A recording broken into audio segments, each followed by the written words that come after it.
we're gonna love them, and we're gonna like super love them, and we're gonna extra love them, and as if that is like how kids get out of poverty. So like I want to be mindful of that, because this language like veers very, like that is like its own sort of damaging thing that happens to kids. It's like we talk about rigor in our language, but then we like reinforce this idea of like soft skills being like the absolute most important.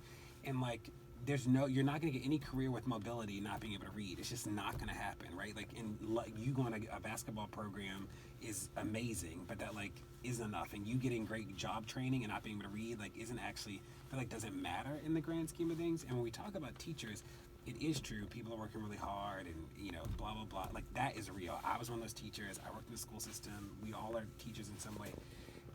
We can't ignore the bad outcomes though. Like it doesn't, like a whole school full of people working hard and third graders can't read. Like somebody's responsible for that, right? Sure. And it can't just be like, let us celebrate the fact that people worked hard. Like you wouldn't accept that for your kid. If your kid came home and like couldn't read, you wouldn't be like, Miss Johnson, thank you for working really hard this year. That's like a wild thing. But that's sort of how we talk about this space. And I'm not saying that like every teacher's accountable. Like I'm open to the entire structure of being accountable.